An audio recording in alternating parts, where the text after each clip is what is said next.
SSC SSC SSC चलता रहता है दिमाग में। क्यों? क्योंकि बनना चाहते हैं सेंट्रल एक्साइज इंस्पेक्टर, बनना चाहते हैं इनकम टैक्स इंस्पेक्टर, लेकिन ये सपने रह जाते हैं अधूरे हर बार कुछ कमियों की वजह से। तो इन्हीं कमियों को दूर कर आपके सिलेक्शन को अश्योर करने हम लेकर आ रहे हैं एसएससी सीजीएल क्रैश कोर्स 21 मार्च से सुबह 8 बजे से दोपहर 12 बजे तक। तो अभी जाइए और वीडियो के डिस्क्रिप्शन में दिए गए लिंक पर क्लिक करके रजिस्टर करें।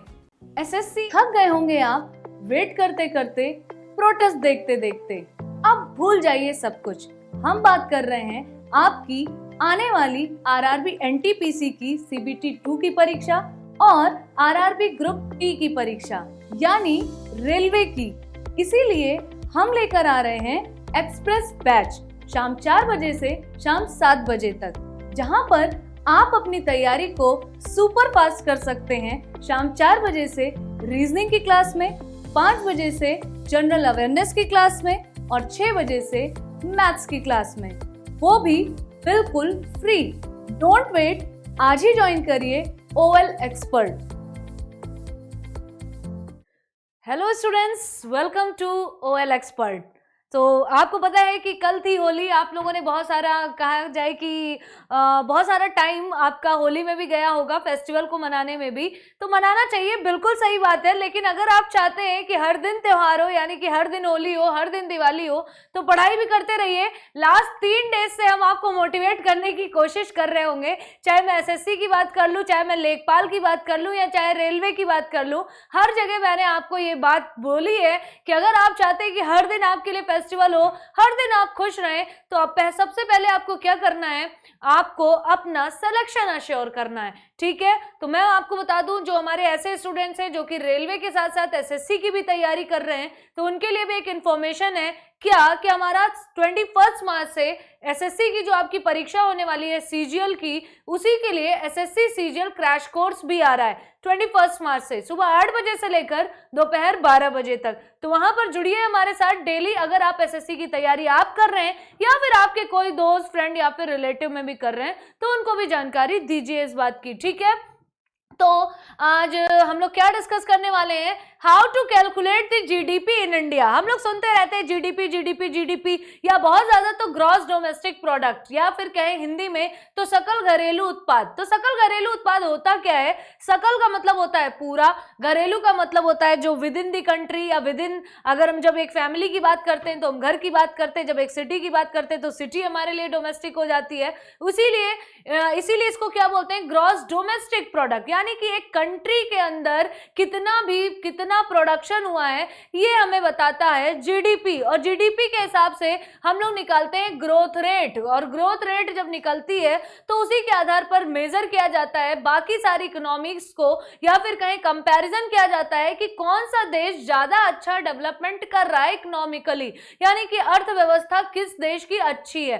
ठीक है, तो आज हम जानेंगे कि भारत में जीडीपी कैसे कैलकुलेट की जाती है। तो आपका ये इकोनॉमिक्स का पोर्शन है जो कि बहुत सारे बच्चे नहीं जानते, सिर्फ पढ़ लेते हैं कि ग्रोथ रेट इतनी है, जीडीपी इतनी है, इतनी कैलकुलेट की है, उन्होंने इतनी मेजर की है, लेकिन वो समझ नहीं पाते। तो चलिए आज हम आपको बताएंगे अपने एक्सप्रेस बैच में। उससे पहले मैं आपको बता दूं कि हमारे जितने भी अलग अलग सोशल मीडिया प्लेटफॉर्म्स है, like YouTube, LinkedIn, Telegram, Facebook, सभी जगह पे हमारे लिंक अवेलेबल हैं। आप हर जगह से हमारी क्लासेस कर सकते हैं, और इसके लिए आप हमारी वेबसाइट पे भी जा सकते हैं। और हमारी वेबसाइट का क्या नाम है, www.olexpert.org.in। और साथ ही आप ऐप पर भी हमारी क्लासेस कर सकते हैं। तो ऐप आज ही डाउनलोड कर लीजिए। हमारे ऐप का नाम है ओएल एक्सपर्ट। तो गूगल प्ले स्टोर पे जाइए और आज ही डाउनलोड करिए। अब हम बात करेंगे यहाँ पे जीडीपी की। तो सबसे पहले हम जानेंगे कि जीडीपी होता क्या है और जीडीपी से हमें पता क्या चलता है। तो चलिए देखते हैं जीडीपी। यहाँ पे आपको एक इमेज दिख रही होगी, देखिए पहले ध्यान से इस इमेज को देखिएगा। इस इमेज में आपको कुछ सर्विसेज दिख रही होंगी, जैसे कि एरोप्लेन की सर्विसेज हैं, एग्रीकल्चर दिख रहा होगा, ह्यूमन रिसोर्स दिख रहा होगा, मैन्युफैक्चरिंग यूनिट दिख रही होगी, इंफ्रास्ट्रक्चर दिख रहा होगा, बैंकिंग दिख रही होगी, ट्रांसपोर्टेशन दिख रहा होगा। तो ये सारी चीजें हमारे देश में जो चलती हैं ये कुछ ना कुछ इनमें पैसा इन्वॉल्व होता है, कुछ ना कुछ इसमें मनी इन्वॉल्व होती है।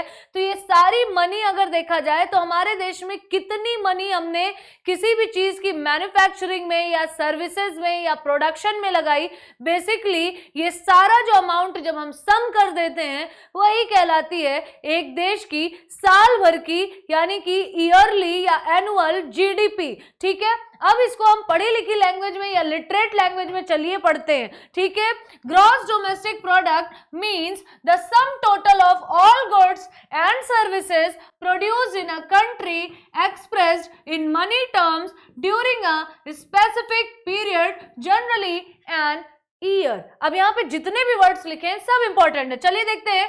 ग्रॉस डोमेस्टिक प्रोडक्ट का मतलब होता है सम टोटल। पहली बात तो ये एक टोटल होगा, यानी कि जोड़ा जाएगा सबको। किसको किसको जोड़ा जाएगा?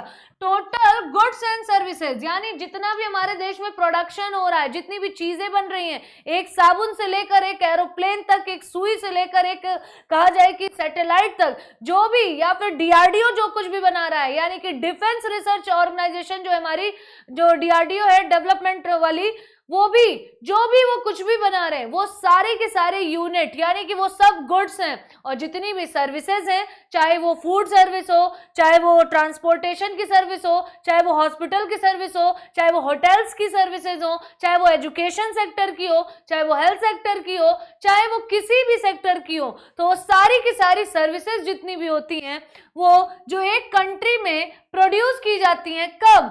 एक्सप्रेस्ड इन, पहली बात तो इन मनी टर्म्स, उनमें कुछ न, ऐसे हम हवा में नहीं कह सकते कि हमने इतनी हेल्थ केयर में या कहीं हमने हॉस्पिटल्स में इतना खर्चा किया, हॉस्पिटल्स को लेकर हमने इतनी मैन्युफैक्चरिंग की, हमने इतने ऑक्सीजन यूनिट बना दिए, हमने इतने ऑक्सीजन स्टेशन बना दिए, हमने प्लाज्मा बैंक बना दिया, हमने ब्लड बैंक बना दिया। नहीं, जो भी बताना है उसको मनी टर्म में होना चाहिए, यानी मेजरमेंट मनी टर्म में हो, और ड्यूरिंग अ स्पेसिफिक पीरियड, यानी कि एक निश्चित काल के लिए होता है, क्योंकि उसी काल में हमें यह भी देखना होता है कि हमने कितना, कितने समय में कितना किया, वो होती है आपकी जीडीपी। और जनरली ये कितना होता है?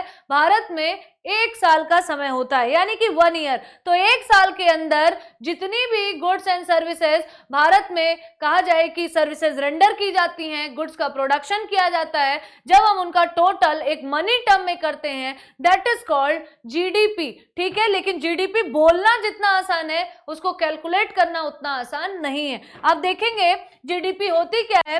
It is a vital micro economic, micro नहीं macro economic parameter both as an indication of the capacity of the economy as also its efficiency। यानी मान लीजिए जीडीपी निकल के आ भी गई तो जीडीपी से हमें पता क्या चलता है? It is a vital, vital यानी कि वास्ट, यानी कि बहुत बड़े लेवल पे ये क्या बताती है? Micro economic, macro economic parameter. Micro क्या होता है? जब हम किसी एक पर्टिकुलर यूनिट के बारे में बात करते हैं, किसी चीज पे क्या इफेक्ट पड़ रहा है। और मैक्रो इकोनॉमिक जो होता है वो एज अ होल, यानी कि पूरे देश की इकोनॉमी को जब हम देखते हैं, किस मेजर करते हैं, तो वो मैक्रो इकोनॉमिक कहलाता है। तो भारत का ये मैक्रो इकोनॉमिक पैरामीटर है। भारत का ये क्या, किसी भी देश का, बोथ एज एन इंडिकेशन, ये एक इंडिकेटर का भी काम करता है, एक संकेतक के तौर पे भी काम करता है। किसके? Of the capacity of the economy, यानी इंडिया की अगर हम इकोनॉमी की बात कर ले तो इंडियन इकोनॉमी में कितनी क्षमता है, यानी कि भारत जो है अपनी अर्थव्यवस्था को कितना संभाल सकता है, या फिर भारत में कितनी एफिशिएंसी है, कितनी कुशलता है, ये सारी चीजें हमें जीडीपी के माध्यम से पता चलती हैं। और जिस देश की जीडीपी अच्छी होती है वहीं से हम एक कहे कि एक बेसिक आइडिया लगा सकते हैं कि कौन सी अर्थव्यवस्था मजबूत है, कौन सी अर्थव्यवस्था ऐसी है जो कि गिर सकती है, या कौन सी ऐसी अर्थव्यवस्था है जिसपे विंडो ड्रेसिंग की गई है, यानी सिर्फ दिखने में लग रहा है, एक्चुअल में है नहीं। जैसी कंडीशन हमें आजकल चाइना में देखने को मिल रही है। ठीक है, कभी उस पर डिस्कशन करेंगे कि चाइना जो है ट्रिलियंस में इकोनॉमी होने के बावजूद भी बहुत ज्यादा श्योर नहीं रहती। ठीक है, अब यहाँ पे देखेंगे this is so because GDP, अब ऐसा क्यों है कि ये इंडिकेशन किस बात का देता है? कैपेसिटी या कहें कि क्षमता का और एफिशिएंसी, या किसी देश की कुशलता का कैसे परिचय देता है? This is so because GDP correlates well with most of the other socio-economic indicators, क्योंकि ये GDP जो है वो जो अदर कहा जाए कि अन्य जो सामाजिक तौर पे जो मुद्दे होते हैं उनके बारे में भी बताता है, लाइक पॉवर्टी कि किसी देश में गरीबी कितनी है, अनएम्प्लॉयमेंट बेरोजगारी कितनी है, स्टैंडर्ड ऑफ लिविंग यानी लोगों का रहन सहन का स्तर क्या है, एंड इवन लिटरेसी लोगों में साक्षरता कितनी है, एंड स्टैंडर्ड ऑफ हेल्थ और या फिर लोगों में स्वास्थ्य को लेकर स्वास्थ्य के स्तर पर लोग किस तरीके से रह रहे हैं, ये सारी चीजें भी हमें जीडीपी इंडिकेट करता है। ठीक है, अगर देखा जाए कंसिस्टेंटली ग्रोइंग जीडीपी, अगर किसी देश की जीडीपी लगातार यानी कंसिस्टेंटली निरंतर अगर ग्रोथ कर रही है, वृद्धि कर रही है, is likely to positively impact यानी कि इसका सकारात्मक प्रभाव हमें देखने को मिलता है, पॉजिटिव इंपैक्ट देखने को मिलता है किस चीज पर, पावर्टी यानी कि अगर जीडीपी में ग्रोथ हो रहा है इसका मतलब पावर्टी जो है यानी गरीबी जो है उस देश में वो कम हो रही है, हेल्थ केयर बढ़ रही है यानी स्वास्थ्य सुविधाएं बढ़ रही हैं, लिटरेसी यानी कि लोगों में साक्षरता भी बढ़ रही है, एम्प्लॉयमेंट यानी रोजगार के अवसर भी बढ़े अगर जीडीपी निरंतर बढ़ रही है तो। ठीक है, in the economy hence the concept of GDP is critical to understanding the economic wellbeing of the state, इसीलिए जीडीपी जो है वो एक कहा जाए कि एक क्रिटिकल टर्म है जिसको इतना इजीली आप नहीं समझ सकते। अब हम बात करेंगे कि हाउ टू कैलकुलेट जीडीपी। हमारे देश में हमने तो आपको बता दिया कि इसका सम होता है, इसका सम होता है, लेकिन एक्चुअल में एक फॉर्मूला यूज किया जाता है, तो चलिए देखते हैं वो क्या फॉर्मूला होता है जिसके तहत हम मनी टर्म में या कहीं के एक अमाउंट में बता पाते हैं, एक परसेंटेज निकाल पाते हैं कि भारत की जीडीपी इतने पॉइंट में, इतने परसेंटेज में, ग्रोथ रेट इतने में। तो आपने सुना होगा कि दहाई अंक में जिसकी जीडीपी होती है वो बहुत अच्छा है, जिसकी इकाई अंक में है वो उतना अच्छा नहीं है, किसी की जीडीपी माइनस में भी चली जाती है, तो ये कैसे चला जाता होगा, कुछ ना कुछ कैलकुलेट करके नंबर निकाला जाता होगा ना, तभी तो पता चलता होगा कि ग्रोथ रेट कितना है। ठीक है, अब यहाँ पे देखते हैं कि जीडीपी कैलकुलेट कैसे की जाती है।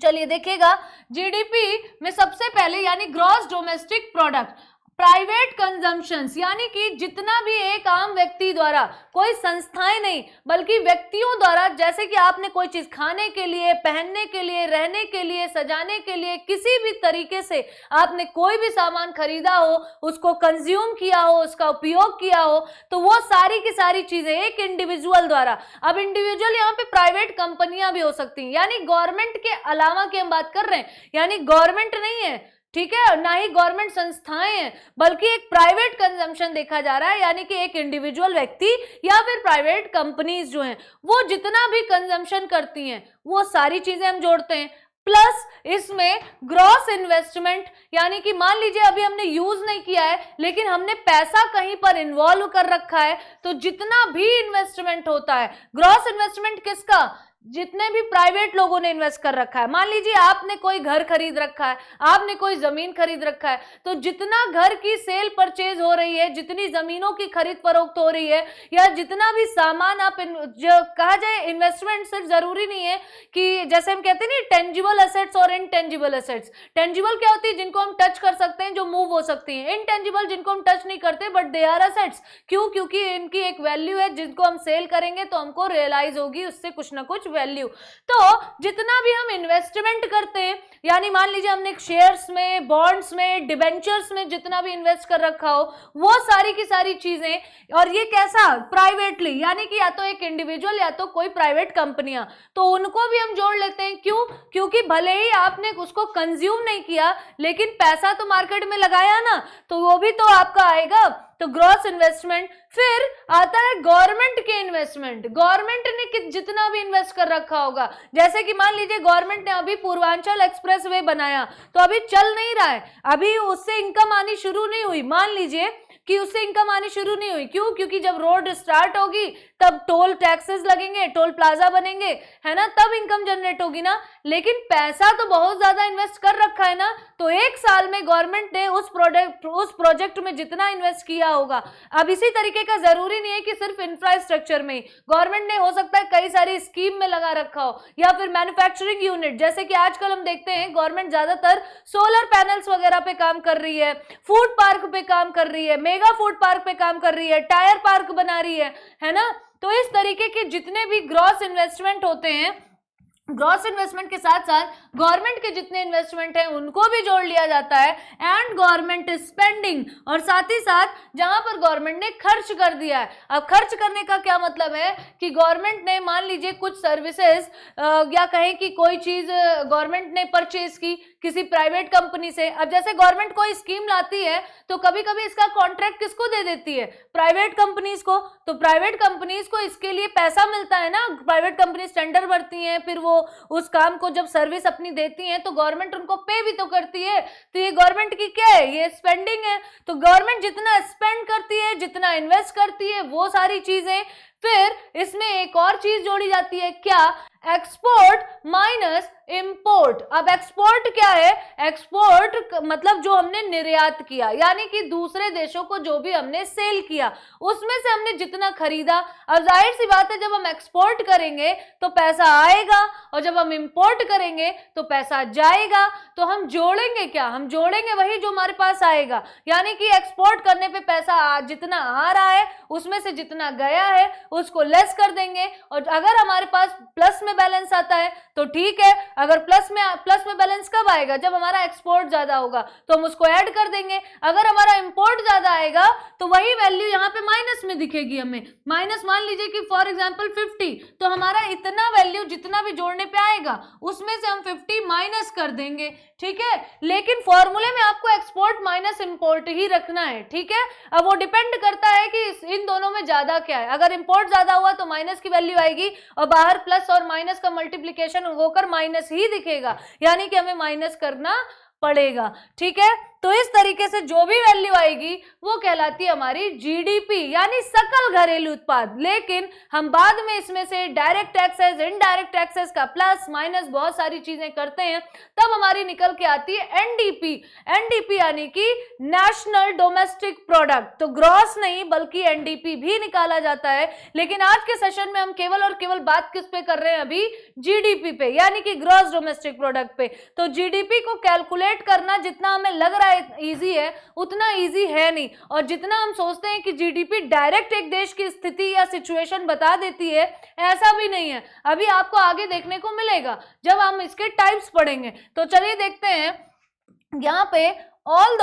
यहाँ पे देखिए वही बात लिखी है, although GDP is easy to define. GDP को डिफाइन करना तो इजी है, it is difficult to calculate. इसे कैलकुलेट करना उतना ही मुश्किल है। एट फर्स्ट ग्लांस, यानी जब हम पहली बार या पहली झलक में जब देखते हैं, it is the sum of the product of the total quantity of goods and services produce by the unit price, यानी कि produce by the unit price, यानी कि जो भी चीजें हमने बनाई या जो भी सर्विसेज हमने दी उसका जो भी प्राइस होता है उसको हमने सम कर दिया, और सम करके जो भी निकला वो हमारी जीडीपी हो गई। हम एक बेसिक टर्म में यही कहते हैं कि एक देश ने जितना भी गुड्स एंड सर्विसेज प्रोड्यूस की उन सबको उनके प्राइस पे जोड़ लो और वही हो गया जीडीपी। लेकिन ऐसा नहीं है। द डिफिकल्टी इज दैट, अब यहाँ पे डिफिकल्टी क्या होती है, मुश्किल क्या है, कठिनाई, यहाँ पे देखिएगा। The difficulty is that prices are constantly changing from place to place। अब किस प्राइस पे हम ले, अब साल भर का हम जोड़े हैं। अगर मान लीजिए कोई यूनिट बन के तैयार हुई थी जनवरी में और कोई यूनिट बन के तैयार हुई दिसंबर में। अब जनवरी में इसी का दाम 30 रुपए था और फरवरी में इसी का दाम 50 रुपए है, और जून के दौरान इसी का दाम जो था वो 100 रुपए था। अब आप बताइए जब लास्ट में हम जीडीपी कैलकुलेट करेंगे तो हम 30 रुपए के हिसाब से मान लीजिए ये यूनिट कौन सी थी, मान लीजिए हमने सोलर पैनल ही बनाया। हमने क्या बनाया, हमने सोलर पैनल ही बनाया। अब सोलर पैनल हमने साल भर में मान लीजिए 1000 बनाए। कितने बनाए, 1000। अब 1000 के हिसाब से अगर हम जीडीपी में सोलर पैनल के प्रोडक्शन को अगर हम जोड़ना चाहें तो हम 1000 को 30 से मल्टीप्लाई करें, हम 1000 को 100 से मल्टीप्लाई करें, या हम 1000 को 50 से मल्टीप्लाई करें। अब आप बताइए कौन सा प्राइस होगा। वही चीज लिखी है कि the difficulty is that prices are constantly changing. Prices है वो निरंतर बदलते रह रहे हैं फ्रॉम प्लेस टू प्लेस, यानी कि जनवरी में कुछ और, फरवरी में कुछ और। ये तो मैंने मंथ की बात की है, दिन भर में भी कई बार बदल जाते हैं। खासकर अगर हम शेयर और डिबेंचर की बात करें, शेयर्स और डिबेंचर तो हर वक्त बदलते रहते हैं, तो आप कैसे कैलकुलेट कर लेंगे? और मान लीजिए कैलकुलेट कर भी लिया तो आप कहें कि हाँ ये बिल्कुल रिफ्लेक्ट जो डेटा हो रहा है ये बिल्कुल प्योर है, बिल्कुल सही है, एक्यूरेट है, ऐसा आप नहीं कह पाएंगे। ठीक है, तो यहाँ पे देखिएगा changing from place to place even within the country, यानी कि एक देश के ही अंदर प्राइस हमेशा बदलता रहता है।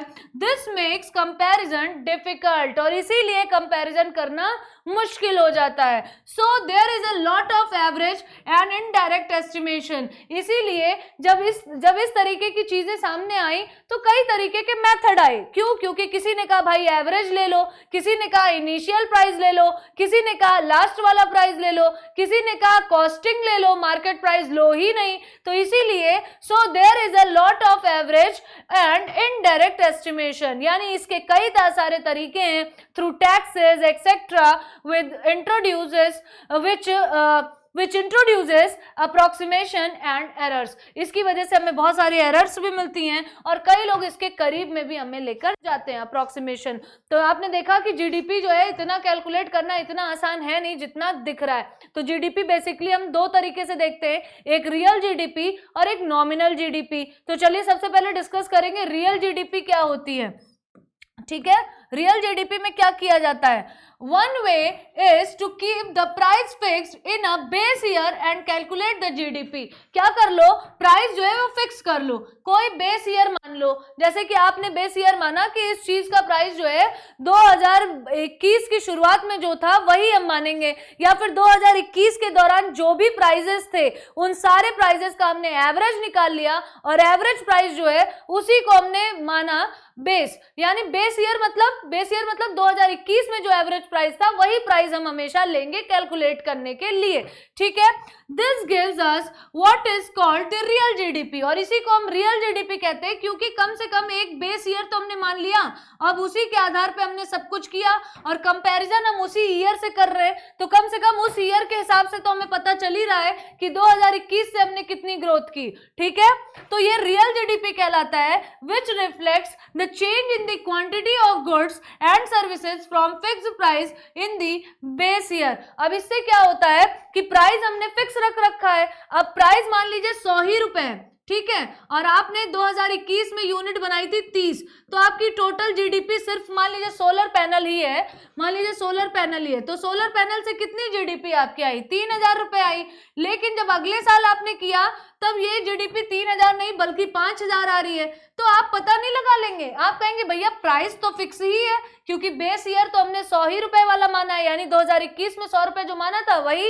अब अगर 100 ही रुपए है तो इसका मतलब इस बार यूनिट कितनी बनी है? यूनिट इस बार 30 नहीं बल्कि यूनिट इस बार आपकी 50 बनी है, यानी कि 50 बनी है। तो कम से कम रियल जीडीपी से हमें ये तो पता चलता है कि change in the quantity of the goods and services from the fixed price in the base year, यानी बेस ईयर से हमने यूनिट या क्वांटिटी में कितना चेंज किया ये तो पता चल ही जाता है कि पहले हम 30 बनाते थे और अब हम 50 बना रहे हैं। और मान लीजिए ये 5000 की बजाय 10,000 आया होता तो हम कहते हैं अब हम 100 बना रहे हैं, हम 30 की जगह। ठीक है, that's why it is called real GDP. ठीक है, in the case of the Indian economy the base year is 2011 and 12, और हमारे देश में अभी जो जीडीपी कैलकुलेट करने के लिए जो बेस ईयर लिया जा रहा है वो 2011 और 12 का लिया जा रहा है। इससे एक फायदा है कि जितना भी हमारी जीडीपी बढ़ के आती है कम से कम हमें इतना तो पता चलता है कि हमने यूनिट प्रोडक्शन कितना बढ़ाया, यानी कि क्वांटिटी में कितना हमने चेंज किया। अब हम बात करेंगे नॉमिनल जीडीपी की। नॉमिनल जीडीपी क्या होती है? अब यहाँ पे देखिएगा, when GDP is calculated using current market price, यानी अभी जो प्राइस चल रहा है हमने नहीं देखा। अब हम मान लीजिए फाइनेंशियल ईयर चल रहा है, फाइनेंशियल ईयर कब से चलता है आपके? 1 अप्रैल टू 31 मार्च। ठीक है, 31 मार्च तक चल रहा है। अब 31 मार्च को हम क्या कैलकुलेट कर रहे हैं? जीडीपी कैलकुलेट कर रहे हैं। ठीक है, अब जीडीपी कैलकुलेट करते हुए हमें जितना भी प्रोडक्शन हुआ है उस प्रोडक्शन को उनकी प्राइस से मल्टीप्लाई करना है, यानी प्रोडक्शन को किससे मल्टीप्लाई करना है, प्राइस से। ठीक है, अब प्राइस हम क्या ले रहे हैं, प्राइस हम ले रहे हैं करंट मार्केट प्राइस, यानी आज 31 मार्च को, मान लीजिए 1 अप्रैल 2021 था ये, और ये 31 मार्च 2022 है, मान आने ही वाला है। ठीक है, और इस दिन सोलर पैनल का दाम जो है वो 120 रुपए है, लेकिन लास्ट ईयर 1 अप्रैल में यही दाम 30 रुपए था। तो हम कुछ ध्यान नहीं रखेंगे, हम बिल्कुल देखेंगे नहीं कि लास्ट 12 महीने में 30 था, फिर 40 हुआ, फिर 50 हुआ, फिर जाके कहीं 120 हुआ। हम करंट वाला प्राइस ही ले लेंगे, हम 120 से ही मल्टीप्लाई करेंगे जितनी भी यूनिट हमने प्रोड्यूस की होंगी। ठीक है, तो when GDP is calculated using current market price, it is called the nominal GDP। क्योंकि ये नाम मात्र की है। अब इसे नाम मात्र हम क्यों बोल रहे हैं, क्योंकि ये रियलिटी है नहीं, पूरे साल भर हमने इतने प्राइस पे नहीं खरीदा था, या कहें कि साल भर इसकी मार्केट प्राइस इतनी नहीं थी। मार्केट प्राइस यानी कि हमने उतने पे बेची नहीं होगी, जब था ही नहीं तो हमने बेचा होगा 30 रुपए में, 40 रुपए में, 50 रुपए में, और हम सारी की सारी यूनिट दिखा कितने पे रहे, 120 रुपए। यानी ये नाम मात्र की जीडीपी है, ये रियल जीडीपी नहीं है, इसीलिए पहली वाली को हमने रियल जीडीपी माना है। ठीक है, it is called the nominal GDP. Real GDP is more reflective, इसीलिए जो रियल जीडीपी है वो ज्यादा अच्छे से दिखा पाती है, ज्यादा अच्छे से हमें कहीं कि रिफ्लेक्ट कर पाती है of the economic growth from a government perspective, and it is good for comparison. Government यानी सरकार के लिए भी अच्छा है, जिससे सरकार भी कंपेयर कर पाए कि हमें अभी और कितने काम करने हैं, कितनी पॉलिसीज बनानी है, कैसे पॉलिसीज बनानी है, और एक अच्छा कंपैरिजन या अच्छी तुलना भी की जा सकती है अगर हम रियल जीडीपी वाला चीज ले, यानी कि बेस ईयर ले मान के करें। ठीक है, यानी प्राइस फिक्स कर दें। Nominal GDP is what most directly affect citizen, और जो नॉमिनल जीडीपी होती है वो सिटीजन्स को बहुत अफेक्ट करती है, क्योंकि लोगों को लगता है बहुत अच्छी जीडीपी चल रही है, बट रियलिटी तो कुछ और है, हम तो करंट प्राइस लेके चल रहे हैं। ठीक है, the ratio of nominal GDP and the real GDP, यानी हमने एक जीडीपी निकाली कौन सी, नॉमिनल वाली, और एक हमने निकाली रियल वाली। अब इन दोनों में जो अंतर आता है, उनके बीच में जो रेशियो होता है, उसी को हम बोलते हैं कॉस्ट इन्फ्लेशन इंडेक्स, यानी कि CII। इसके बारे में भी हम किसी दिन जब इकोनॉमिक्स की क्लास करेंगे तब आपको बताएंगे कि व्हाट इज CII, यानी कि कॉस्ट इन्फ्लेशन इंडेक्स क्या होता है। तो आई थिंक आज आपको समझ में आया होगा कि जीडीपी कितने प्रकार की होती है, क्या बताती है, कैसे कैलकुलेट की जाती है। नेक्स्ट टॉपिक में हम डिस्कस करेंगे अपना only static GK part for your railway exam. तो आई थिंक आज की भी क्लास में आपको काफी कुछ सीखने को मिला होगा। अगर आप चाहते हैं इसकी PDF तो आज ही ज्वाइन करिए हमारा टेलीग्राम चैनल, जिसका नाम है OL expert for all competitive exams. तो क्या करना है आपको, पढ़ते रहना है, मेहनत करते रहना है, बिकॉज लर्निंग इज अर्निंग। ठीक है, तो मिलते हैं फिर, bye bye and take care. थक गए होंगे आप वेट करते करते, प्रोटेस्ट देखते देखते, अब भूल जाइए सब कुछ।